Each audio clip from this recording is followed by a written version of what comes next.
Hey Joe, I want to buy a house, but how do I get the money to buy my first house or investment? Well, I'm going to let you know on today's episode of Ask Prof. Joey C.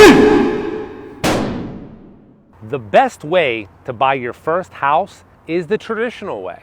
Get a loan from a bank and do it. And the beautiful thing is that there are tons of first-time home buyer loans that you can buy single families or small multifamily buildings and get financed to as much as 100% of the loan. These loans are offered through your local banks and are backed by the government and HUD, and they want to get first-time home buyers into houses. So therefore, they extend their limits and loan people more money. Now the key is you're going to have to live in these houses. So that goes into house hacking. When you're going to buy this house, you may make money from renting it to roommates. That's what I did with my very first investment. My roommate covered the mortgage with his rental payment, and all I had to do was pay the utilities. It made me a nice chunk of change while I was living in the house and enjoying the house. The second way is the old-fashioned way. Get 20% of your own cash and 80% from a bank. Save a little bit of money, but this way always works as long as you have half-decent credit. The third way is ask a friend or a family member to borrow the money.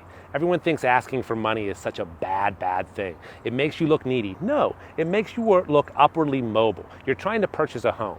And a lot of times, your family and friends are gonna wanna see you do this. Now, you're gonna have to provide them a reason to do this for you. And that's gonna be the return, and then also how you're gonna get the money back to them, which may be a traditional bank financing scenario after you lived in the home for a year or so. The fourth way is owner financing. This isn't my favorite way to finance a house, but it's something that's doable. You ask the current owner to hold the note, or in essence, to give you a loan to buy their house. You give them payments, and then at some date in the future, you pay them off. I don't like this form of financing because it pigeonholes you into what you can buy.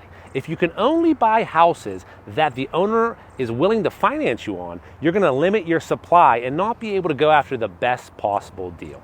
There are multiple different ways to finance your first investment property, but the most important step is action. Going out there and finding it and making the deal happen. On July 28th at 6 p.m. at our headquarters at 829 Industry, we are offering a course called Empowerment Through Real Estate, where we're going to be going in depth on how to buy your first piece of real estate and take charge of your finances by using real estate as an investment vehicle.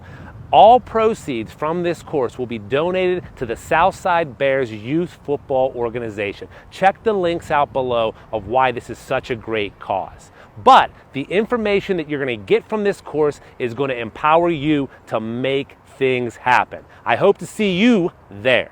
You're going to be sitting there on your couch in your mom's house when you're 35 years old. No one will want to marry you. You'll probably be eating tons and tons of Cheetos and watching SportsCenter over and over and over again, which is disgusting. Sorry,